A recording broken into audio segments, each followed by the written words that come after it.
सभी किसान भाइयों को, हमारे व्यूअर्स को भट्टाचार्य इफ्को किसान की तरफ से अपने इस फेसबुक लाइव सेशन में आपका हार्दिक स्वागत एवं अभिनंदन करता हूं। किसान भाइयों एवं व्यूअर्स, हमारे साथ निरंतर हर दिन लाइव सेशन में जुड़ने के लिए बहुत बहुत अभिनंदन एवं आभार। आशा करते हैं कि ये जो कोरोना जैसी वैश्विक महामारी है, इस समय हम सभी किसान भाई, सभी व्यूअर्स अपने घरों पे होंगे, सुरक्षित होंगे और सरकार द्वारा दिए गए ज़्यादा से ज़्यादा अधिनियमों का पालन करके खुद की सुरक्षा तो कर ही रहेंगे तथा अपने परिवार और आसपास के लोगों की भी सुरक्षा करने में मदद कर रहे हैं। किसान भाइयों, मैं घर बैठा बैठा ऐसा ही सोच रहा था और मेरे दिल में ये सवाल उमड़ रहा था बार बार।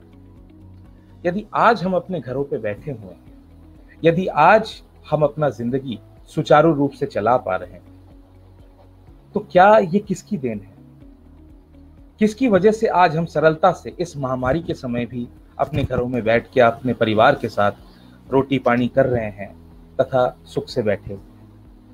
फिर मेरे दिमाग में ये बात आई, ये केवल और केवल हमारे अन्नदाता तथा श्रमिक बंधुओं की गठजोड़ कोशिश की वजह से ये हो पाया है।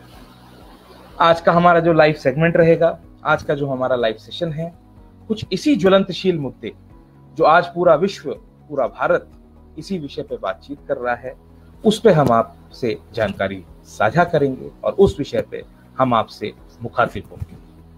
तो आज का हमारा मुख्य सेशन जो है वो है प्रवासी मजदूर हेतु कृषि एवं संबंधित क्षेत्रों में आय सृजन एवं उद्यम के अवसर एवं आयाम। इस विषय पे बातचीत करने के लिए आज एक नई ऊर्जा के साथ हमारे साथ नए एक्सपर्ट है जो आपको कई अच्छी अच्छी बातें बताएंगे और जो आज पूरा भारत केवल समस्या की बात कर रहा है, हम उसका निवारण तथा सॉल्यूशन भी देंगे। मैं देख रहा हूं हमारे साथ करीबन 23 से 24 व्यक्ति जुड़ चुके हैं। हो सकता हो कुछ लोग थोड़ी बाद में जुड़े हो, तो मैं दोबारा आज का अपना टॉपिक रिपीट कर देता हूं। आज का जो हमारा विषय है जिस पे हम बातचीत करेंगे वो है प्रवासी मजदूर हेतु कृषि एवं संबंधित क्षेत्रों में आय सृजन उद्यम के नए आयाम एवं अवसर। तो आज के हमारे जो एक्सपर्ट हैं, आज के हमारे साथ जो वैज्ञानिक है जो हमारे साथ जुड़ रहे हैं आज, उनके बारे में मैं आपको जरा उनका इंट्रोडक्शन दे देता हूं तथा उनका तारीफ मैं आपसे करा देता हूं। बहुमुखी, बहुप्रतिभावान, गुणी व्यक्ति, 2 बार युवा वैज्ञानिक सम्मान से पुरस्कृत, इंटरनेशनल अवार्डी, लखनऊ एवं आसपास के क्षेत्रों के किसान भाइयों द्वारा उगाए गए उनकी वैरायटी लगभग 176 वैरायटियों का PPVFRA यानी प्लांट प्रोटेक्शन एवं फार्मर्स राइट एक्ट के तहत रजिस्ट्रेशन करवाना तथा 22 से ज्यादा ऑल इंडिया रेडियो के टॉक शोज में आना, 10 से ज्यादा दूरदर्शन के टॉक शोज में आना, आज के हमारे वैज्ञानिक फसल सुरक्षा के डॉक्टर DS श्रीवास्तव। तो सब लोग ऊर्जा के साथ स्वागत करते हैं हमारे आज के एक्सपर्ट डॉक्टर DS श्रीवास्तव का। डॉक्टर साहब नमस्कार। नमस्कार सिद्धार्थ जी। डॉक्टर साहब, आज जैसा कि आप देख रहे हैं हमारे साथ 20 से 22 लोग जुड़ चुके हैं। संडे का समय है, 11 अभी बज रहे हैं और ज्यादा से ज्यादा लोग और जुड़ेंगे। मैं चाहता हूं डॉक्टर साहब, आज जो हमारा विषय है उसके बारे में आप जरा हमारे सारे व्यूअर्स को, हमारे सारे किसान बंधुओं को इसका एक इंट्रोडक्शन दे दें और एक पृष्ठभूमि बता दें जिसके ऊपर आज हम चर्चा करेंगे। डॉक्टर साहब, ओवर टू यू। जी सिद्धार्थ जी, सबसे पहले मैं इफ्को किसान संचार टीम को बहुत बहुत धन्यवाद देता हूं कि आज उन्होंने मुझे मौका दिया और हमारे साथीगण जो इस आज फेसबुक लाइव पे जुड़े हुए, मैं सभी को प्रणाम करता हूं। हमारे गुरुजन और हमारे सभी किसान भाई, हमारे मजदूर भाई, आप सभी को मेरा हृदय से नमस्कार स्वीकार करें। और जैसा कि आप सब जानते हैं, इस कोविड-19 महामारी के तौर पे जो आज हमारे जो मजदूर भाई हैं, जो आज पहले किसान थे, आज वो जो मजदूर होकर के जो बेचारे आज इतनी बुरी विषम परिस्थिति में हैं, निश्चित तौर पे कहीं न कहीं एक पीड़ा होती है और इनके लिए मिलजुल करके हमें लगता है कि क्या हमें रणनीति, क्या ऐसे कौन से ऐसे कारण रहे होंगे जो आज इनको हम दूसरे स्थानों पे जाने के लिए मजबूर हो गए। तो इन सब बातों पर हम चर्चा करेंगे। मूल बात यह है कि आज जिस तरह की स्थिति खड़ी हुई है, हम सबका मिलकर के एक प्रयास होना चाहिए कि कैसे इन सब के रोजगार के लिए एक सार्थक कदम उठाए जाए। इसी कड़ी में मैं आज हम चर्चा करेंगे और जो विषय है उस पर हम बात करेंगे कि जो हमारे मजदूर भाई जो लौट करके आ रहे हैं उनको हम कैसे कृषि और संबद्ध क्षेत्रों में रोजगार के साथ, आय सृजन के साथ, उद्यम के साथ हम इन्हें जोड़ पाए, ताकि वो हमारी कृषि की मुख्य धारा में जुड़ सके और समाज में और देश में कृषि उत्पादन और कृषि से संबद्ध जो उद्यम है उसको हम एक नई दिशा दे पाए। इसी संबंध में मैं चर्चा करूंगा कि जो हमारे किसान हैं, जाहिर सी बात है कुछ उसमें भूमिहीन होंगे, कुछ कम जोत वाले होंगे, कुछ बड़ी जोत वाले होंगे और कुछ ऐसे क्षेत्रों में होंगे जहाँ की पहाड़ी क्षेत्र है या जल भराव वाले क्षेत्रों में होंगे, जिसके कारण भी विस्थापन होता है। इन सब बातों पे हम आपसे चर्चा करेंगे। तो निश्चित तौर पे एक सकारात्मक तौर पे इस चर्चा को देखें। बहुत सारे ऐसे क्षेत्र हैं जिसको कि हम नजरअंदाज कर देते हैं, लेकिन समस्या का समाधान भी समस्या में ही मिला होता है।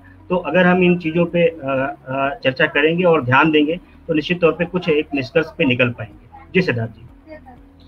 डॉक्टर साहब, बहुत अच्छी बात है। हम देख सकते हैं हमारे साथ 25 से 30 लोग लाइव सेशन में जुड़ चुके हैं और साथ ही साथ लोग अपना अभिवादन भी दे रहे हैं।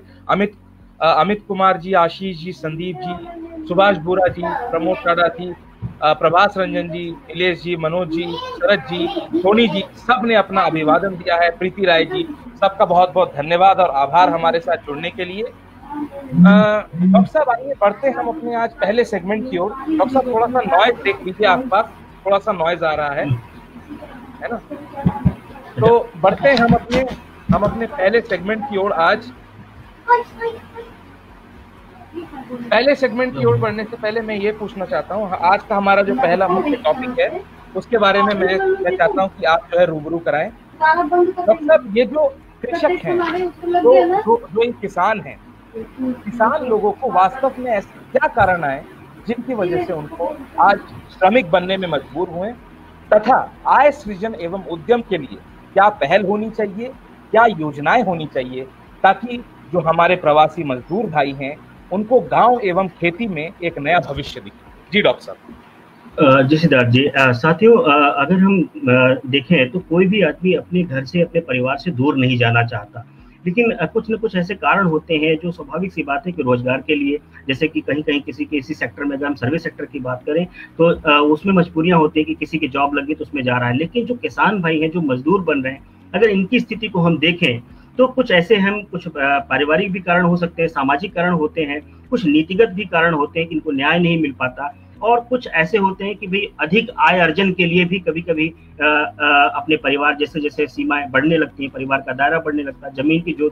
छोटी होने लगती हैं, तो लोगों को अपने परिवार के आगे समृद्धि के लिए आगे प्रस्थापन करना पड़ता है। तो ऐसी स्थितियां हैं, लेकिन उसमें जो मूल बात यह है कि आज जो कृषि की बात करें, कृषि सेक्टर एक ऐसा सेक्टर है कि जो आज एक संकट से ये किसानों के सामने हो रही है कि उनकी लागत बढ़ रही है और उपज का मूल्य नहीं मिल पा रहा था। ऐसे में ज्यादातर किसान भाई कृषि से श्रमिक बनने की ओर मजबूर हो गए हैं। तो हम ये बात करें कि कृषियों की ऐसी समस्या क्यों हुई है। आज आप देखें कि कृषि का जो मूल है, जो लागत है, जो मुख्य आदान है, चाहे बीज हम बात कर लें, चाहे खाद की बात कर लें, चाहे दवा की बात कर लें, ये सब जो है बाजार पे निर्भर हो गया है किसान। और इसके लिए क्या है कि बहुत सारे के प्रलोभन, बहुत सारे उसमें जब बाजार आप जाते हैं तो जाहिर सी बात है कि आपकी लागत भी लगती है, आपके जेब से ज्यादा सारा पैसा लगता है और आप मिलावट या धोखाधड़ी का शिकार भी होते हैं।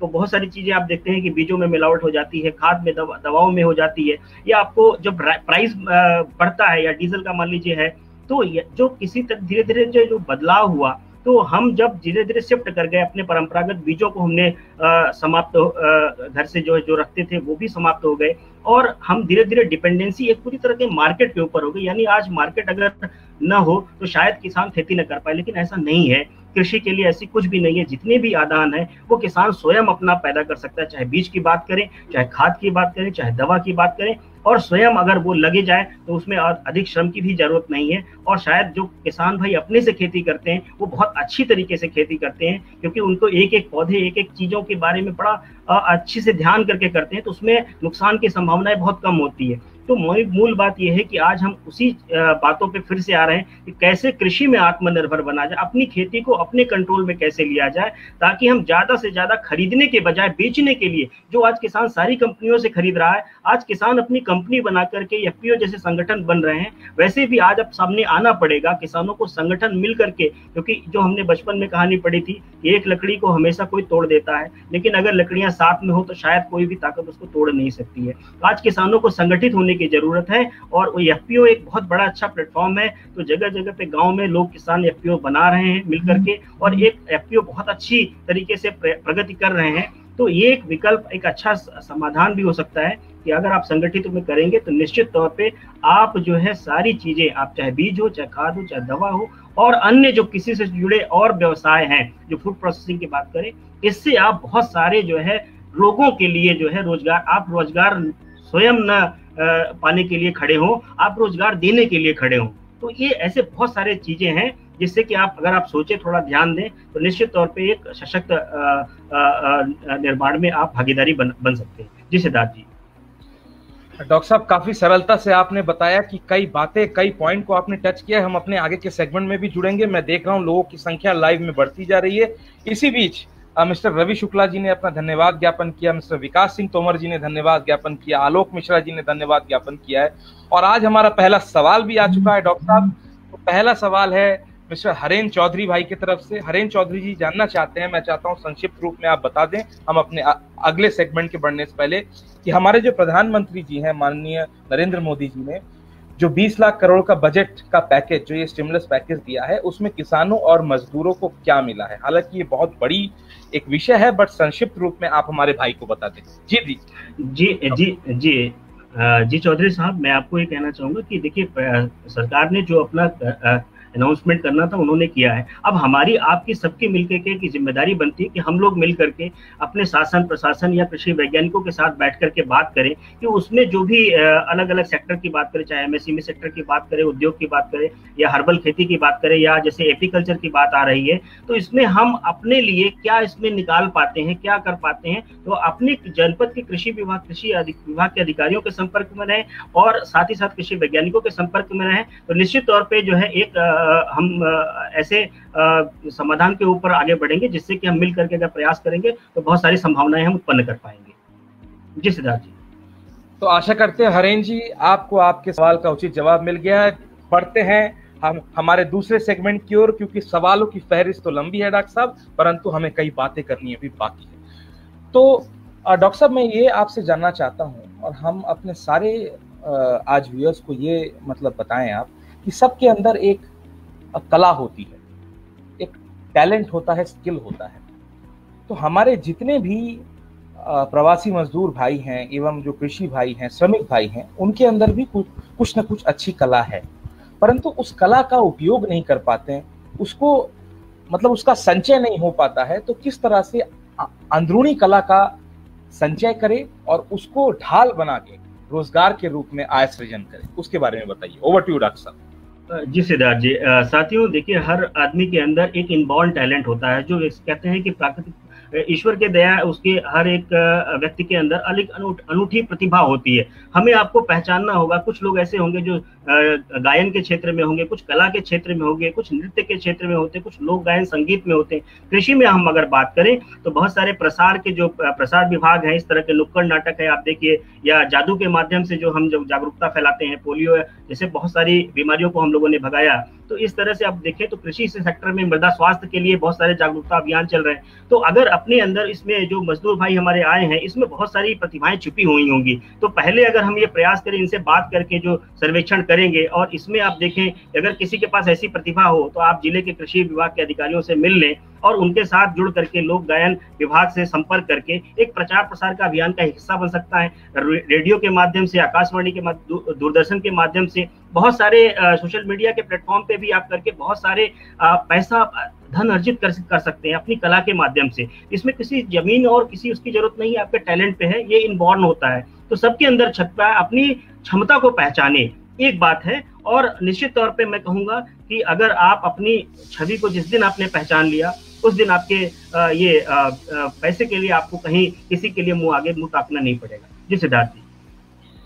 डॉक्टर साहब, काफी जिसको बोलते हैं ना, मूल बात आपने कही है कि अपने अंदर के हुनर का संचय करे, उसको पहचाने। बिट्टू नंबरदार जी है, जीतू शुक्ला जी है, आशीष काले जी है, फिर ये संदीप गाडेकर जी हैं, सब हमारा प्रोग्राम देख रहे हैं, अपना अभिनंदन दे रहे हैं। बहुत बहुत धन्यवाद। बिट्टू नंबरदार जी ने भी आपके दिए गए राय से साझा किया। उन्होंने कहा है, ये भी वो बताना चाह रहे हैं कि किसानों को अपने फसल के भाव खुद तय करने का अवसर मिलना चाहिए। जी, क्या बोलते बिट्टू जी, आने वाले समय पे हम यही कामना करते हैं, ये जो इंफ्रास्ट्रक्चर आधारित संरचना ऐसी डेवलप हो कि आने वाले समय में किसान अपने फसल का भाव खुद तय कर सके। तो बढ़ते हैं हम अपने आगे के सेगमेंट में। सवाल कुछ और भी आ चुके हैं, मैं वो सारे सवाल भी लूंगा। डॉक्टर साहब, मैं ये चाहता हूं, आप अब ये बताएं, जो भूमिहीन किसान हैं, भूमिहीन श्रमिक एवं मजदूर भाई हैं, उनके लिए आय सृजन का उद्यम के क्या क्या अवसर हैं? कौन कौन से कृषि एवं संबंधित क्षेत्रों में, सेक्टर्स में उनके लिए अवसर हैं, उनके लिए रोजगार के योजना हो सकते हैं? जी डॉक्टर साहब। जी बिल्कुल सिद्धार्थ जी। साथियों, देखिए, जो भी हमारे प्रवासी मजदूर हैं या जो भी हमारे किसान साथी हैं, जो भी उसमें है, आप ये देखिए, अगर उसमें कृषि की किसी के पास इच्छा है तो मैं समझता हूँ कि ये बहुत बड़ी उपलब्धि होगी। और नहीं भी है, अगर इंटर पास है अगर आप, तो आज कृषि विभाग के द्वारा जो है मैनेज हैदराबाद के थ्रू एक ट्रेनिंग होती है कि 1 साल का आपको डिप्लोमा होता है, उसको कर लें तो आप जो खाद बीज दवा का इसका एग्री जंक्शन के जो प्लेटफॉर्म दिए गए हैं, इसको आप खोल करके एक व्यवसाय कर सकते हैं, अपना एक खुद का बिजनेस सेटअप कर सकते हैं। और कृषि अगर आप नहीं है, मान लीजिए सेमी स्किल्ड लेबर है, तो बहुत सारे अपने क्षेत्र में आसपास देखें जो फसल हो रही है, जो आपके पास अगर बागवान है, कुछ आपके क्षेत्र में देखिए सबसे ज्यादा क्या हो रहा है, सपोज दैट क्या बोलते हैं, आपके पास गन्ना हो रहा है, आम हो रहा है, तो उससे जुड़े जो उद्योग हैं, जो हमारे गृह उद्योग हैं, जो हमारे जो है प्रसंस्करण की चीजें हैं, उसमें बहुत सारी चीजें हम संभावनाएं होती है। और पशुपालन के सेक्टर में देखें तो उसमें भी है। अगर हम हॉर्टिकल्चर की बात करें, उसमें भी बहुत सारे आयाम है। अगर हम मेडिसिनल प्लांट की बात करें, परंपरागत खेती की बात करें, तो ऐसे बहुत सारे सेक्टर हैं कि अगर हम उस पर एक एक चर्चा करेंगे, तो अभी आपसे बात करते हैं, तो निश्चित तौर पे उसमें बहुत सारी संभावनाएं हैं और उसमें आपको विकल्प मिल सकता है। जी सिद्धार्थ जी। तो डॉक्टर साहब, जैसा कि आपने कहा कि अलग अलग सेक्टर्स पे मतलब संक्षिप्त रूप से आप हमारे व्यूअर्स को बताएंगे हर सेक्टर में क्या रोजगार के तरीके हैं, अवसर हैं, और किस तरह से रोजगार के अवसर वो ढूंढ पाएंगे। विकास तोमर जी ने भी अपनी कुछ राय रखी है। उन्होंने कहा है कि उच्च गुणवत्ता वाले उत्पाद को बाजार में आसानी से क्रय विक्रय कर सके, इसके लिए एकजुट हमें होना पड़ेगा। बिल्कुल सही बात कहा आपने। ये डॉक्टर योगेंद्र प्रताप सिंह जी भी हैं, उन्होंने भी अपना धन्यवाद ज्ञापन किया। बहुत बहुत धन्यवाद। मनोज जी ने भी, लगातार लोग हमसे जुड़े हैं। तो डॉक्टर साहब, सबसे पहले बात कर लेते हैं अपने पहले सेक्टर के बारे में, वो है फ्लोरिकल्चर, यानी फूलों का व्यापार। फूलों का व्यापार किस तरह से हमारे श्रमिक बंधु कर सकते हैं और आय सृजन के अवसर ढूंढ सकते हैं? जी डॉक्टर साहब।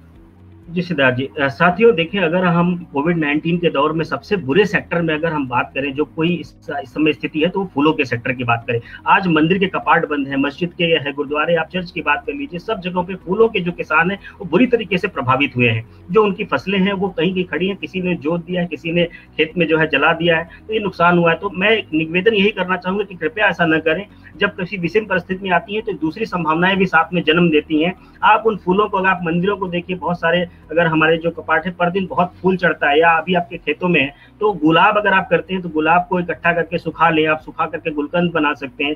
जो अन्य फूल है, गेंदा के हैं, अन्य हैं, उनको भी आप रंग तमाम, क्योंकि पुष्प में नेचुरल कलर्स होते हैं, नेचुरल कलर को आप एक्सट्रैक्ट कर लें, तो उसमें एक रोजगार की संभावनाएं इसमें भी निकल के आती है। एक पूरा सेक्टर है आपको जो बेकार चला जाता है, तो इसको आप खाद के न्यूट्रिएंट के तौर पे भी यूज कर सकते हैं। साथ ही साथ अगर सुखा लें तो बहुत तरीके के विविध रंग बना सकते हैं। इस रंगों का जो है मिठाइयों में बहुत सारे जो है आपके खाद्य की जो वस्तुएं हैं उसमें आपका इस्तेमाल हो सकता है। तो एक संभावना इसमें भी है। तो इसमें भी कुछ किसान भाई या कुछ हमारे मजदूर साथी इस तरह से अगर दिमाग लगाए, जो हुनरमंद है, कुछ अगर लोग भी पहल करेंगे, तो निश्चित तौर पर एक नया आयाम मिलेगा। जी सिद्धार्थ जी। फूलों के बारे में तो आपने बताया, काफी अच्छी बात है, किस तरह से आय सृजन हो सकता है। डॉक्टर सुनील कुमार राय जी हैं, जिन्होंने काफी बधाइयां दी है डॉक्टर साहब आपको। आगे बढ़ते हैं दूसरे सेक्टर की ओर। सब्जी तथा फसल सुरक्षा का ये एक ऐसा क्षेत्र है जिसमें हमारे किसान बंधु तथा ये प्रवासी मजदूर भाई हैं, उसमें रोजगार का सृजन देख सकते हैं। तो उसमें क्या क्या अवसर है डॉक्टर साहब, मैं चाहता हूं आप बताएं। जी सिद्धार्थ जी, साथियों, देखिए सब्जी सेक्टर में आज कोविड-19 में अगर किसी कोई किसान है जो सब्जी का जो क्षेत्र है वो हर घरों में सब्जियां ही जा रही हैं। आज शॉपिंग मॉल बंद है, बड़े-बड़े मॉल से सारे जो है आज हमारे जो किसान की सब्जियां हैं वो शायद अगर ना होती तो शायद आज बहुत ज्यादा विपरीत विषम परिस्थिति होती। तो सब्जी के सेक्टर में बहुत सारे किसान हैं जो आज जैविक खेती की ओर बढ़ रहे हैं, और जैविक खेती का मतलब यही है कि सारी चीजें इनपुट कृषि में आप स्वयं कर सकते हैं, अपना बीज, अपनी खाद, अपनी दवाई। तो उसमें क्या है कि उसमें इनपुट की जो है बहुत समस्याएं आती हैं। जो किसान करना चाहते हैं उनको वो जैविक खेती का जो इनपुट है वो समझ नहीं पाते कि कहाँ से लें, कैसे लें। तो ऐसे में बीजामृत, जीवामृत, आपका पंचगव्य है, आपका वनस्पति कीटनाशी है, आपका वेस्ट डिकम्पोजर है। हम येलो स्टिक ट्रैप की भी बात करें, आईपीएम में जो है करते हैं, पीला चिपचिपा पास, जिसको कि हम खेतों में लगाते हैं, इसको बनाने के लिए, और उसमें हम अगर मानो एक आकृति जिसमें हम खेतों में लगा देते थे जिससे कि हम खेते में कीड़ों बीमारियों से भगा देते थे, ऐसे अब बनाने वाले भी हुनरमंद लोग नहीं बचे हैं। मैं जिले में देखता हूँ तो शायद क्या बोलते हैं, ऐसे कोई बनाया बढ़ई है इस तरह का, मतलब कोई एक छोटा किसान भी अगर शुरू कर दे व्यवसाय तो बहुत सारे लोग जो है अच्छी अच्छी कृतियां। एक हमारा एक ऐसा किसान है जिसने एक वाद्य यंत्र बनाया है जिससे कि वो नीलगाय, जंगली सुअर 2-2 किलोमीटर दूर भाग जाते हैं, केवल वो सिंपली सी धुन चला देने पे एक बहुत अजीब सी वल्नरेबल साउंड निकलती है उसपे मटके के ध्वनि से। तो ऐसे बहुत सारी क्रियाएं हैं जिसको कि आप शुरू करके फसल सुरक्षा के दृष्टिकोण से एक व्यवसाय के तौर पे आप आगे बढ़ सकते हैं। तो जो जैविक खेती की बात हो रही है, इसमें इनपुट के लिए एक बड़ा सेक्टर है, बड़ा अवसर है कि अगर कोई थोड़ा सा प्रयास करे, हमारे कृषि विज्ञान केंद्रों से संपर्क कर ले, कृषि विभाग के लोगों से संपर्क कर दे, तो निश्चित तौर पे आप एक व्यवसाय आप इसमें देख सकते हैं। और साथ ही साथ जो हम सप्लाई की बात करें तो आज हम फैमिली फार्मर की बात कर रहे हैं। हर परिवार के, शहर के परिवार के पास एक किसान, एक अपना किसान होना चाहिए जो कि सारी आपूर्ति, हम चाहे आटा की बात करें, चाहे दाल की बात करें, चाहे तेल की बात करें, चाहे गुड़ की बात करें, सिरका की बात करें या शहद की बात करें, आज सब कुछ चाहिए, शुद्ध चाहिए। तो आज फैमिली फार्मर की जो बात आ रही है, मैं उसमें एक कदम और जोड़ता हूँ, फैमिली फार्मर फ्रेंड की हम बात करें कि वो जो बीच में नवयुवक हैं वो हमारे अच्छे किसानों के संपर्क में जाए और उन लोगों से क्या बोलते हैं वो चीजें इनपुट लेके अगर 100 घर 50 घर में हम सप्लाई करना शुरू करते हैं, धीरे धीरे से प्रयास करें। मैं जानता हूं कि ये चुनौती बड़ी है, आसान नहीं है, लेकिन अगर हम एक प्रयास करें, एफपीओ के माध्यम से लोगों के संगठित होकर के, समाज संगठन, स्वयंसेवी संगठन है बहुत सारे, अगर मिल करके हम प्रयास करें तो निश्चित तौर पे एक बड़ा सेक्टर और बड़े लोगों की हम आपूर्ति कर सकते हैं, बिचौलियों को हम किनारे कर सकते हैं और सीधे सीधे हमारा उपभोक्ता और वो किसान है वो लाभान्वित हो सकता है। जी सिद्धार्थ। डॉक्टर साहब, काफी अच्छी बात कही आपने बताया किस तरह से फसल सुरक्षा भी एक ऐसा माध्यम हो सकता है कि जो किसान उसके लिए आत्मनिर्भर बन सकता है। तो इसी बीच एक और सवाल आ गया है और वक्त है अब अपने दूसरे सवाल का। हमारे एक व्यूअर ने पूछा है, मनोज जी ने पूछा है कि यदि कोई मजदूर भाई अपना खुद का छोटा सा व्यवसाय करना चाहता है तो क्या सरकार की तरफ से उसे कोई आर्थिक सहायता मिल सकती है क्या? कि डॉक्टर साहब, मैं चाहता हूँ आप ये बताएं। हाँ जी, बिल्कुल, क्या बोलते हैं, बहुत सही प्रश्न किया है आप। बिल्कुल अपने जनपद के कृषि विभाग के अधिकारियों से, कृषि विज्ञान केंद्र के लोगों से आप संपर्क में रहें। देखिए क्या है कि साथियों, मैं एक ही चीज कहूंगा कि जो सरकार की स्कीम है, जो पैकेज है, ये ऐसे नहीं मिलने वाला। इसमें आपको प्रयास करने पड़ेंगे। विभिन्न तरीके के जो स्वयं सहायता समूह, सामाजिक संगठन है, कृषि विभाग के अधिकारी है, वैज्ञानिक है, निरंतर चर्चा करके आपको एक रणनीति बना पड़ी और अपने लिए निकालना होगा। अपनी जो चीज है, जो आपके अनुरूप है, जो आपके लिए लगता है कि आप उसको कर सकते हैं, ये आपको उसमें प्रयास करके वो चीजें लेनी होगी। तो इसमें जो है अगर आप करेंगे तो निश्चित तौर पे बहुत सारे छोटे छोटे उद्यम हैं, चाहे आप सिरका बनाने की बात करें, जैविक गुड़ बनाने की बात कर लें, या शहद का प्रसंस्करण की बात कर लें, या आप छोटे छोटे नर्सरी पौधे स्थापित करने की नर्सरी की बात कर लें। बहुत सारे ऐसे काम हैं जिसको कि आप अपना सकते हैं। तो आप संपर्क में रहेंगे तो निश्चित तौर पर आप लाभ उठा पाएंगे। जी सिद्धार्थ जी। डॉक्टर साहब, अब हम तुरंत बढ़ते हैं अपने अगले सेगमेंट की ओर, क्योंकि सवालों की फहरिस्त तो लंबी हो रही पर समय सीमा का भी हमें ख्याल रखना पड़ेगा। अब मैं चाहता हूं आप हमारे जो जुड़े व्यूअर्स हैं उनको बताएं कि पशुपालन क्षेत्र में आय के सृजन के क्या अवसर हो सकते हैं। जी डॉक्टर साहब। हाँ बिल्कुल साथियों, जो है देखिए आप, पशुपालन सेक्टर बहुत बड़ा सेक्टर है और आप देखिए कि इसमें जो है दूधों के लिए हम खाली डिपेंड रहते हैं, दूध और ये घी, और हम क्या बोलते हैं मट्ठी की बात नहीं करते। आज हमारा हर जगह जो है हम कोल्ड ड्रिंक वगैरह पे डिपेंड कर रहे हैं। तो मच्छा, छाछ, दही, इस तरह के बहुत सारे आयाम, बहुत सारे प्रोडक्ट आप बना सकते हैं। साथ ही साथ जो है पशु चॉकलेट, हमें कृषि विज्ञान केंद्र ने पशु चॉकलेट बनाया है, इसकी टेक्निक प्रशिक्षण आप ले सकते हैं और एक पशु चॉकलेट का व्यवसाय आप लोगों को, क्योंकि पशुओं के बहुत सारी कमी होती है, तो वो भी आप एक व्यवसाय शुरू कर सकते हैं। बहुत आसान टेक्निक है, ज्यादा पैसा आपका नहीं लगेगा। तो एक मिल करके एफपीओ के साथ स्वयं सहायता समूह के माध्यम से आप उस उद्यम को खड़ा कर सकते हैं। साथ ही साथ जो है एक अंडा हैचरी उत्पादन की एक यूनिट है, छोटी सी लगभग 20,000 की यूनिट है, उससे आप 50 अंडे जो है आप चूजे बना सकते हैं। तो यानी आप 10 रुपए का अंडा ले लीजिए और 21 दिन के बाद आपका 50-60 रुपए का बिक गया, तो आप बड़ी आसानी से उसको जो है मल्टीप्लाई कर सकते हैं और इसमें ज्यादा कुछ वो करने की जरूरत नहीं, बहुत जमीन की भी जरूरत नहीं है। और तीसरी बात यह है कि आप मच्छरदानी की हम बात करें, देखिए एक बड़ा सेक्टर है, कुछ लोग मजदूर जो आए हैं उसमें टेलर भी होंगे जो अपना सिलाई का काम करते होंगे। तो अगर आप मच्छरदानी थोड़ा सा निर्माण करें, तो मैं समझता हूँ आज मच्छरदानी अवेलेबल नहीं है पशुओं के लिए, तो अगर एक सेक्टर एक बड़ा हो सकता है, अपने मजदूर महिलाओं को भी लगा सकते हैं, किसान साथी भी लग करके अगर एक सुंदर सी मच्छरदानी क्रिएट करें, तो एक पूरा बड़ा मार्केट पड़ा हुआ है पशुओं के लिए, क्योंकि पशु भी मच्छर मुक्त अगर होंगे, जाहिर सी बात है, तो दुग्ध उत्पादन में बढ़ोतरी मिलेगी। जी सिद्धार्थ जी। डॉक्टर साहब, जैसा कि आपने कहा कि पशुपालन एक ऐसा सेक्टर है जिसमें हर दिन रोजगार के अवसर आते हैं। फसल तो हमें 3 महीने 6 महीने हमें इंतजार कराती है, पर यदि पशुपालन में हम जुट जाएं तो हर दिन हम आय इनकम कर सकते हैं। तो बढ़ते हैं हम अपने अगले ये सेगमेंट की ओर। उससे पहले एक हमारे भाई साहब है पंकज सिंह जी ने प्रश्न तो पूछा है, परंतु वो हमारे इस सेशन से आज उतना जुड़ा हुआ नहीं है, परंतु फिर भी मैं ये पंकज भाई को कहना चाहता हूं कि इससे हम ये हमारे साथ जुड़े रहे। पंकज सिंह जी ये बोलना चाहते हैं कि एफपीओ का सदस्य कैसे बनते हैं। पंकज जी, आप इसके विषय पे पूरी जानकारी के लिए इसको किसान एग्रीकल्चर ऐप को जो है डाउनलोड करें और तथा इस पेज से जुड़े रहें। इस पे हम आपको और अधिक जानकारी एफपीओ से संबंधित देंगे। तो डॉक्टर साहब, बढ़ते हैं हम अपने अगले सेगमेंट की ओर। हमने कई सेगमेंटों की बात कर ली, फूलों के बारे में बात कर ली, सब्जियों के बारे में बात कर ली, पशुपालन के बारे में बात कर ली। अब हम बात करते हैं जो परंपरागत तरीके से जो बीज उत्पादन किसान करता था, उसमें क्या आय सृजन के मौके हैं, अथवा क्योंकि अभी कोविड-19 का समय चल रहा है, खुद तो सुरक्षित रहना ही है, अपने पशु तथा अपने परिवार को भी सुरक्षित रखना है। उसी के संदर्भ में जोड़ के यदि आप औषधि पौधों के बारे में बात करें, औषधि पौधों का क्या स्कोप है और उसमें आय सृजन के क्या अवसर है, वो जरा हमारे किसान भाइयों को बताएं। जी डॉक्टर साहब। जी सिद्धार्थ जी, साथियों आप देखें कि परंपरागत अगर हम कृषि की बात करें तो हमारे बहुत सारे बीज हुआ करते थे, बहुत अच्छी पोटेंशियल उसके अंदर थी, बहुत अच्छी मेडिसिनल प्रॉपर्टी थी, लेकिन धीरे धीरे वो विलुप्त होते जा रहे हैं। तो आज एक सेक्टर आया फिर से, हम उस जैविक खेती की बात करें तो हमें परंपरागत बीजों की ओर आगे बढ़ना पड़ेगा। उसमें मेडिसिनल प्रॉपर्टी बहुत ज्यादा होती है, जिसके कारण से इंडस्ट्री अपना व्यवसाय करती है। चाहे हम भूरे धान की बात करें, काले धान की बात करें, आप देखते हैं तमाम तरीके के विविध रंग के बहुत विविध आयाम, बहुत सारी चीजें हैं। तो इनको संकलित करें, इनको इकट्ठा करें, और अगर आप अपने क्षेत्र में केवल पता कर ले, अपने जिले में अगर नए नए तरीके के बीज हैं, अगर पंजीकरण करा दें, तो शायद ही सरकार आपको 1 लाख रुपए तक का पुरस्कार भी उसको देती है और आपको बीज का अधिकार भी देती है। यानी आप मालिकाना हक भी आपको मिल जाता है, केवल आपके छोटे से प्रयास से, केवल आपको छोटे से जागरूक होकर के फॉर्म अप्लाई करना है कृषि विज्ञान केंद्र में मिलके। साथ ही साथ जब मैं औषधि सेक्टर की बात करूं तो आप देखिए बहुत सारी औषधियां हैं। पहली बात, औषधियां अपने स्वयं के लिए होती, कि हम बीमार न पड़े, डॉक्टर के पास न जाए, क्योंकि अगर हम मान लीजिए 2 लाख 4 लाख कमाते भी हैं, लेकिन डॉक्टर के पास अगर हम 5 लाख रुपए नुकसान कर देते तो माइनस में आ जाते हैं। यानी अगर हम जो पूंजी कमाए और बीमार ना हो तो वो पूंजी हमारे प्लस में आती है। तो पहले अपने को स्वस्थ रखें, और बहुत सारी ऐसी औषधियां हैं जो हमारे पशुओं के लिए भी काम का, अगर उसको खाने में, चारे में मिला करके देते रहें तो भी क्या बोलते हैं, उससे पशु हमारा बीमार नहीं होता, हम स्वयं नहीं बीमार हो सकते।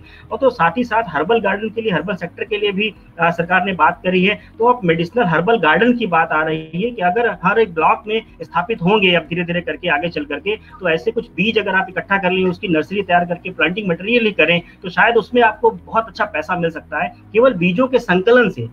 उसके बाद धीरे धीरे करके आप उसमें बहुत सारे उद्योग की भी संभावनाएं होती है। अगर आपके पास प्लांटिंग मटेरियल है, सेक्टर है, तो उससे आप लोगों को सप्लाई करके भी अच्छा पैसा कमा सकते हैं। जी सिद्धार्थ जी।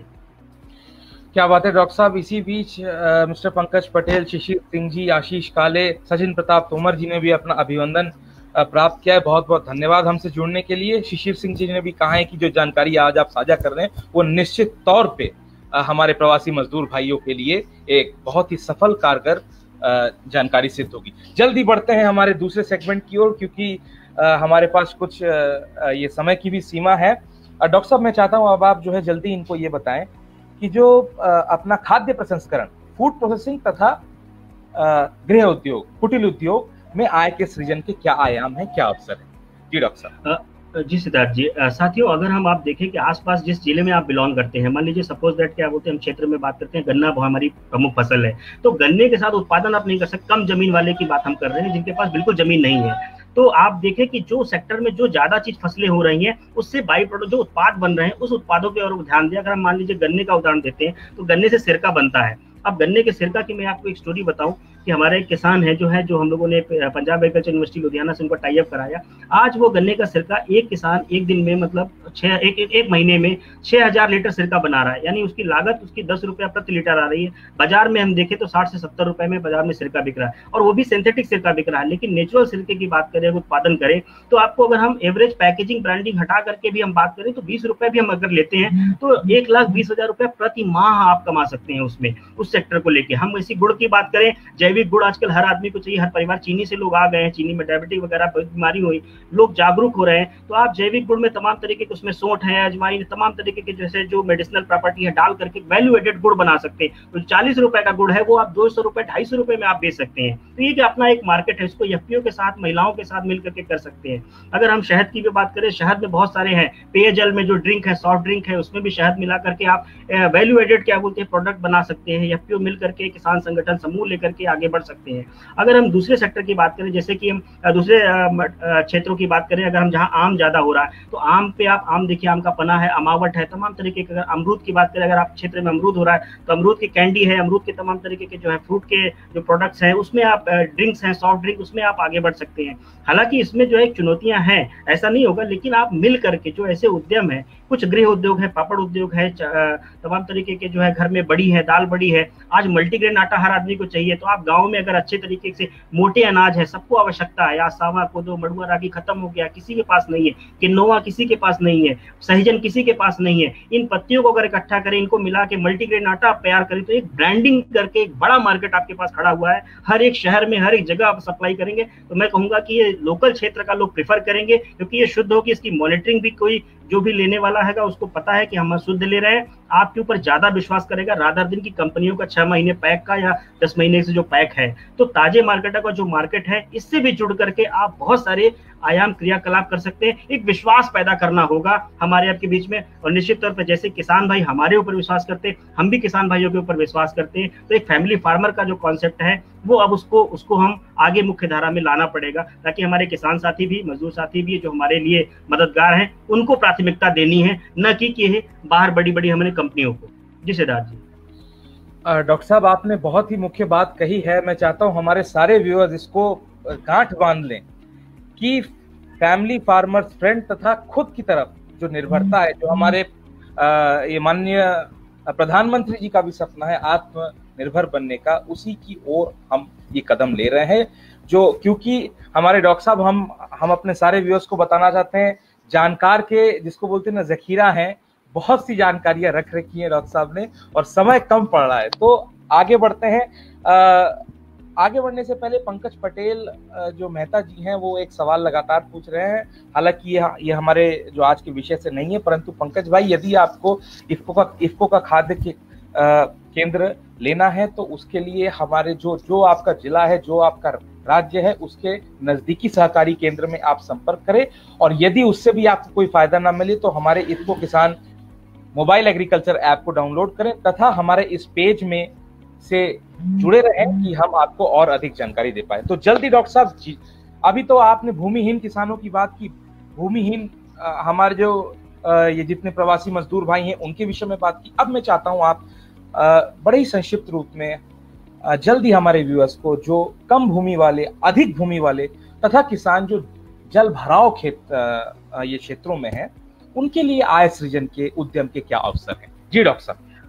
जी सिद्धार्थ जी, साथियों देखिए, जिनके पास बहुत जो हमारे मजदूर भाई हैं या किसान साथी हैं, जिनके पास कम जमीन है, उनके पास बहुत ज़्यादा करने के लिए नहीं है, तो आप देखिए कि उसमें छोटी सी नर्सरी, आप देखिए कि आजकल प्लांटिंग मटेरियल की बड़ी आवश्यकता है, गुड क्वालिटी या प्लांटिंग मटेरियल की। तो चाहे सब्जियों के पौधे, चाहे शिमला मिर्च है, भिंडी है, लौकी है, भिंडी है, आपका अभी आपका जो है ये अभी कद्दू का उसका सीजन आ रहा है, गोभी का सीजन आ रहा है, तो इसमें भी बहुत सारे पौध हैं, टमाटर की पौध है, इसकी नर्सरी है, मिर्च की नर्सरी है, इसको आप लो टनल पॉली हाउस में लेकर के जिला उद्यान अधिकारी कार्यालय में संपर्क करें। इनके पास लो टनल पॉली हाउस का एक जो है आपको लाभ मिल जाएगा, सरकारी सब्सिडी भी मिल जाएगी, और इसको लेकर कृषि विज्ञान केंद्र के माध्यम से लेकर के अपनी छोटी सी नर्सरी, मिनी नर्सरी स्थापित करके सब्जियों पौध के सप्लाई करें। या आप अगर हम फूलों की बात करें, ठंडों में हर घर में फूल लगते हैं, तो आप एक एक घर में जो है गमले में सुंदर फूल जो है उसको भी आप लेकर के सप्लाई कर सकते हैं। अच्छा पैसा आपको मिल सकता है 2 ही 3 महीने में ही।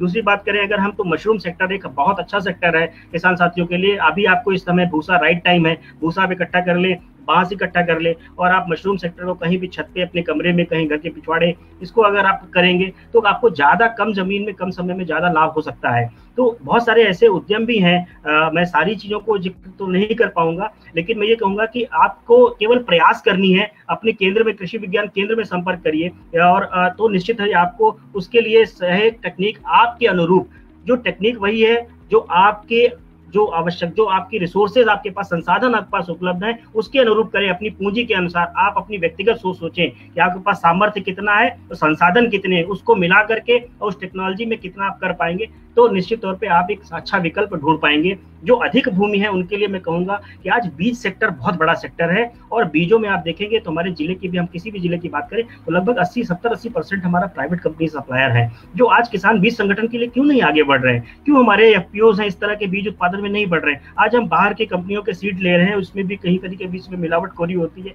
या कहीं भी कुछ गड़बड़ी हो जाती है, तो किसान का अपना किसान बीज 1950 रुपए में उसको मूल्य मिलता है, और बाजार से वो 300 रुपए में बीज खरीदता है। कितना बड़ा गैप है 10 टाइम का। तो अगर आप बीज उत्पादन करें, ये जो कंपनियों के बीज आ रहे हैं इसको तो किसान ही तो पैदा कर रहे हैं, आप भी मिल करके संगठन बना करके जो जैविक खेती में बात कर रहे हैं, इसमें भी आपको को सारे बीजों को स्वयं ही उगाना पड़ेगा। जो रिसर्च के सीड है, विश्वविद्यालय में मेले लगते हैं, उसमें आप जाएं और अपने बीज उत्पादन, कृषि विभाग के संपर्क में रहें। एक बीज उत्पादन बड़ा सेक्टर है, चाहे आप अनाज की बात करें, चाहे दलहन की बात करें, चाहे तिलहन की बात कर ले, चाहे सब्जी की बात कर ले, चाहे आप मोटे अनाज की बात कर ले। अगर आप इसमें आगे बढ़ते हैं तो निश्चित तौर पे बीज का बड़ा मार्केट है। आप एक बड़ी कंपनी के तौर पे किसान साथी हमारे निकल के आ सकते हैं, और किसानों की कंपनी जब होगी तो अच्छी गुणवत्ता का बीज कम से कम अपने जिले में ही अगर आप आपूर्ति करेंगे तो निश्चित तौर पे कहीं मार्केट देखने की जरूरत नहीं है। जो हमारे कुछ किसान साथी जो जल भराव वाले क्षेत्र हैं, जैसे कुछ जगहों पे बहुत बाढ़ आ जाती है, माइग्रेशन हो जाता है, उनके लिए मैं कहना चाहूंगा कि आप देखें कि पानी के रिलेटेड भी बहुत सारी टेक्नोलॉजी है। भारतीय कृषि अनुसंधान परिषद की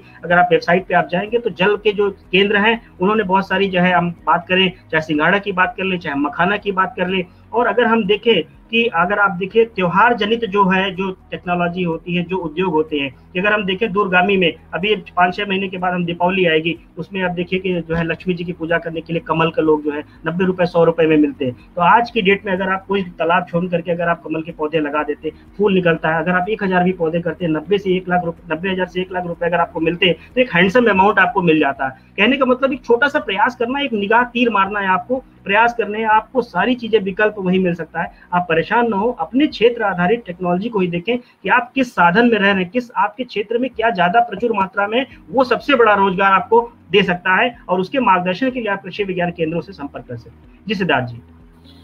डॉक्टर साहब, आपने काफी अच्छी बात कही कि जुड़े रहना बहुत जरूरी है अपने नजदीकी कृषि विज्ञान केंद्रों से, अपने नजदीकी सरकारी मतलब दफ्तरों से, जो कि ये सारे कृषियों के माध्यम से, कृषि जितने भी रोजगार के माध्यम की और नई नई टेक्नोलॉजी के बारे में बताते हैं। राकेश कुमार सिंह जी भाई हैं, वो आपको अभिवादन देना चाहते हैं। वो खुद एक एफपीओ के अध्यक्ष हैं, और वो ये भी कह रहे हैं कि जो जानकारी आज आपने दी है उसके तहत वो कोशिश करेंगे कि उनके जिले, उनके राज्य में जितने भी प्रवासी मजदूर आए हैं वो किस तरह से अपने एफपीओ में एब्जॉर्ब कर सकते हैं।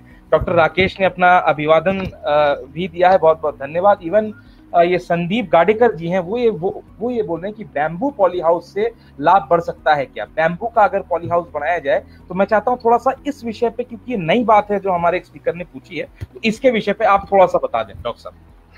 बिल्कुल बिल्कुल, मैं ये कहना चाहूँगा, बहुत अच्छी बात आपने करी है। और बैम्बू एक बड़ा सेक्टर है। बैम्बू का आप देखें तो जो है इंसान जब पैदा होता है, चाहे शादी ब्याह हो चाहे मरने का हो, आदमी बांस पीछा नहीं छोड़ता है। मतलब कुल मिला के बांस तो हमारी टेक्नोलॉजी इन्वॉल्व, हमारे संस्कृति में जुड़ा हुआ है। और बांस को अभी सरकार ने क्या बोलते हैं, मुख्य उसको कल्टीवेशन में ला दिया है। बांस आप देखिए स्टैकिंग वगैरह जो सब्जी करते हैं उसमें होता है, शादियों में करते हैं, हर जगह। और बांस से पॉली हाउस, क्योंकि कॉस्ट को कम करना, यही एक इनोवेशन है। अगर आप ऐसा कोई मॉडल सजेस्ट करेंगे, बनाते हैं, तो निश्चित तौर पर एक नया बिजनेस, नया एक तरीके रास्ता आप क्रिएट कर रहे हैं कृषि में। यही एक अच्छी बात है कृषि की कि नए नए विचार जो नए नए आप लोगों के पास हैं, यदि आप मिल करके करें तो बहुत सारी मंजिलें हम बहुत आसानी से तय कर सकते हैं। और कुछ लोगों ने, कुछ किसान भाई ने मध्य प्रदेश में हमने देखा था कि वो नेट पे साड़ी का पॉली हाउस एक जो है लो कॉस्ट बना सकते हैं। तो निश्चित तौर पे ये भी किया जा सकता है, इसमें कोई ऐसी टेक्निक है। प्रोटेक्टेड कवरिंग की बात हो रही है, आज आप मच्छरदानी या इस तरह का नेट लेकर के आप केवल अगर बनाना में देखिए फ्रूट कवर नेट लगा देते हैं तो बीटल के जो प्रॉब्लम है कितनी इजीली वे में सॉल्व हो सकती है ना। तो दवाई भी लगा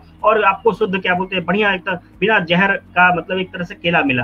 तो हमारे कहने का मतलब इस तरह के प्रोटेक्टिव इनोवेशन की जरूरत है, बहुत सारा स्कोप है। जरा सा आप सोचेंगे, गंभीरता से देखेंगे, चर्चा करेंगे तो निश्चित तौर पर समाधान मिलेगा। जी सिद्धार्थ जी।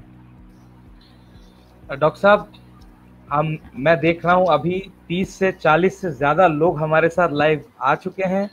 सवालों की फहरिस्त बहुत लंबी होती जा रही है डॉक्टर साहब, परंतु आज आपने जो बातचीत कही है, एक पूरा पैकेज, एक पूरा जिसको बोलते हैं ना कि जानकारी का एक पुलिंदा हमारे व्यूअर्स को दिया है, हमारे भाइयों का दिया है कि किस तरह से नए नए अवसर, नए नए उद्यम, नए नए जानकारियों को इस्तेमाल करके अपना खुद का व्यवसाय लोग कर सकें और इसी के तहत आत्मनिर्भर भारत की जो हमारी सोच है वही सोच को संकल्पना के तौर पे आगे ले सके। डॉक्टर साहब, ये जो आपने ज्ञान का भंडारण, जो उसका जो एक लोटा आपने हम सभी से शेयर किया है, उसके लिए बहुत बहुत धन्यवाद। धन्यवाद देने से पहले मैं आपसे ये थोड़ा सा जानना चाहता हूँ कि चलते चलते आपकी क्या राय है, क्लोजिंग कमेंट्स क्या है, और साथ ही साथ क्लोजिंग कमेंट्स के बाद आप अपना कॉन्टैक्ट डिटेल भी देते हमारे व्यूअर्स को। जी डॉक्टर साहब। जी सिद्धार्थ जी, मैं तो ये कहूँगा कि कल मेरे एक मित्र ने एक पंक्ति देखी थी कि निकले थे सपना पूरा करने गाँव से, और आज गांव पहुंचना ही सपना हो गया। तो मैं उसी पंक्ति को कहना चाहूंगा कि आज बड़ी समस्या जो हमारे प्रवासी मजदूर भाइयों के साथ, किसान साथियों के साथ आई है, एक निश्चित तौर पे बहुत दुख की घड़ी है और एक पीड़ा है, और एक व्यक्ति कोई इसका समाधान नहीं कर सकता है। आप सबसे मैं हाथ जोड़ के निवेदन करूंगा कि यह हम सब का दायित्व है, जितने भी संस्थान है, जितने भी किसान भाई हैं, चाहे कृषि विभाग के अधिकारी हैं, कृषि वैज्ञानिक हैं, सरकारी संगठन है, सामाजिक संगठन है, हमारे जो भी आसपास के जो भी और लोग हैं, हम सबको मिलकर एक साथ कदम से कदम मिलाकर इनके साथ बढ़ना पड़ेगा, इनको स्थापित करना पड़ेगा, ताकि ये कल के ये इस तरह का जो स्थिति है ये ना देख पाए भविष्य में। आज इनको हमको करके इनके क्षेत्र में ही करना पड़ेगा, और ये हमारे लिए बहुत बड़े जो है एक तरह का हमारे जीवन के लिए जो है एक सफल मार्गदर्शक जो है ये हो सकते हैं। तो इनमें कहीं ना कहीं इनकी भूमिका रही है। तो आज इन्हें इस दौर से क्या बोलते हैं निकालने की जिम्मेदारी हमारी ही है। तो मैं इन्हीं बातों के साथ अपनी बातों को समाप्त करते हुए मैं सबसे पहले इफ्को किसान संचार टीम को भी धन्यवाद देना चाहूंगा, अपने कृषि विज्ञान केंद्र के अध्यक्ष महोदय का धन्यवाद देना चाहूंगा, अपने सेक्रेटरी महोदय का भी धन्यवाद देना चाहूंगा, हमारे जितने भी किसान साथी जुड़े हुए हैं सभी का धन्यवाद, हमारे सभी गुरुजन जो बड़े हमारे गुरु जुड़े हुए हैं उनको भी मैं नमस्कार करना चाहूंगा, हमारे मजदूर साथी, हमारे किसान साथी जितने भी हैं, मैं सभी से आग्रह करूंगा कि लड़ाई अभी समाप्त नहीं हुई है, अभी ये हमारा प्रयास है, इसको एक बार में नहीं मिलकर करना पड़ेगा, और एक शुरुआत है कि आइए इस कड़ी में साथ देते हैं, मिलकर करते हैं, ताकि हम इनके लिए कुछ नया कर पाए। यही हमारे लोग का प्रयास होना चाहिए। बहुत बहुत धन्यवाद। बहुत बहुत धन्यवाद डॉक्टर साहब, आप हमारे साथ आज आए, हमारे साथ आपने जुड़े और कई बातें आपने ऐसी साझा की जो किसान भाइयों के लिए एवं जो हमारे प्रवासी मजदूर हैं, जो दूर दराज राज्यों से अपने राज्य में आ रहे हैं, अपने राज्य में आके आय के अवसर कैसे जुड़ सकते हैं। तो डॉक्टर साहब हमारे साथ जुड़ने के लिए बहुत बहुत धन्यवाद। और किसान भाइयों, डॉक्टर साहब हमारे साथ आगे भी जुड़ेंगे, उनका और भी हम सेशन लाएंगे, क्योंकि इनका सिद्धार्थ जी मैं माफी चाहता हूँ, मैं नंबर बताना भूल गया। मैं कृषि विज्ञान केंद्र सेकंड सीतापुर उत्तर प्रदेश, मैं वैज्ञानिक फसल सुरक्षा डॉक्टर दयाशंकर श्रीवास्तव, मेरा मोबाइल नंबर है 8004931020 8004931020। मेरा ईमेल है dayaicar@gmail.com। आप मुझे मेल भी कर सकते हैं, फोन भी कर सकते हैं, जो भी कोई आवश्यकता हो इसके। मैं जानता हूं कि इस समय अवधि में हम पूरी बातें नहीं कर सकते, आपके बहुत सारे प्रश्न होंगे, आपका स्वागत है। अगर आप मुझे संपर्क करें या किस तरह मैं सहायता आपकी कर पाऊं तो आपका मोस्ट वेलकम, आपका स्वागत है। धन्यवाद। धन्यवाद डॉक्टर साहब, बहुत बहुत धन्यवाद आज हमारे साथ जुड़ने के लिए। तो भाइयों, जैसा कि आपने देखा, आज हमारे साथ डॉक्टर DS श्रीवास्तव थे, जानकार के खुद एक बहुत बड़े पुलिंदा हैं, वो खनिज हैं, जखीरा हैं, उनसे हम आगे फिर आपकी एक और लाइव सेशन करेंगे। और उम्मीद करते हैं जो आज हमने ये बातचीत कही है, क्योंकि पूरा देश इस समय हाहाकार मचा रहा है, केवल प्रॉब्लम प्रॉब्लम प्रॉब्लम, समस्या समस्या समस्या कह रहा है, हम इफ्को किसान और सारे जो एग्री इंफ्रास्ट्रक्चर, जो एग्रेरियन कम्युनिटी है, उनके साथ मिलके हम इसका सॉल्यूशन दे रहे हैं। आने वाले समय में भी ऐसे ही ज्वलंतशील मुद्दों को लेके हम आपसे बातचीत करेंगे। रोज सुबह 11 बजे हम आएंगे, कुछ नई नई बातें आपसे साझा करेंगे और ये प्रयास करेंगे कि अन्नदाता एवं किसान बंधुओं को जानकारी की कमी इस महामारी के समय में भी ना हो पाए। अपने अधिक से अधिक मित्रों एवं बंधुओं को बताएं हमारे इस लाइव सेशन के बारे में, अधिक से अधिक लोग जुड़ें ताकि जो हमारी ये मुहिम है वो ज्यादा से ज्यादा लोगों तक पहुंच सके। कई सवाल जवाब होंगे आपके, और सारे सवाल जवाब तो हम भी नहीं ले पाएंगे क्योंकि एक समय सीमा है, समय अवधि है, परंतु जो भी आपके मन में डाउट हो, कोई भी सवाल जवाब हो, वो हमारे इस पेज पे, इफ्को किसान CSR पेज पे अपने सवाल पोस्ट करें। 24 घंटे के अंदर हम उसका जवाब देंगे। दूसरा माध्यम ये है, इफ्को किसान मोबाइल एग्रीकल्चर ऐप डाउनलोड करें, उसमें कई मॉड्यूल हैं, कई चीजें हैं, उसको देखें तथा आप अपनी कोई भी जानकारी से संबंधित कौतूहल हो उसको पूर्ण करें। जाते जाते जो अंत में हमारे व्यूअर्स जुड़े हैं, ये संदीप गाडेकर जी, डॉक्टर सुनील कुमार राय, धीरेन्द्र पांडे जी, फिर ये ललित सेठ जी ने भी अपना धन्यवाद ज्ञापन किया, धीरज पांडे जी, विकास सिंह तोमर जी, करुणेश जी, शिव प्रकाश जी, स्नेहा जी, प्रिंस गौतम जी, फिर ये डॉक्टर योगेंद्र प्रताप सिंह जी, आप सब ने अपना धन्यवाद ज्ञापन किया। हमारे इस लाइव सेशन में एक बार फिर जुड़ने का बहुत बहुत धन्यवाद। कल सुबह ठीक 11 बजे नई ऊर्जा के साथ, नए एक्सपर्ट के साथ दोबारा हम जुड़ेंगे। तब तक के लिए धन्यवाद। जय हिंद, जय किसान, नमस्कार।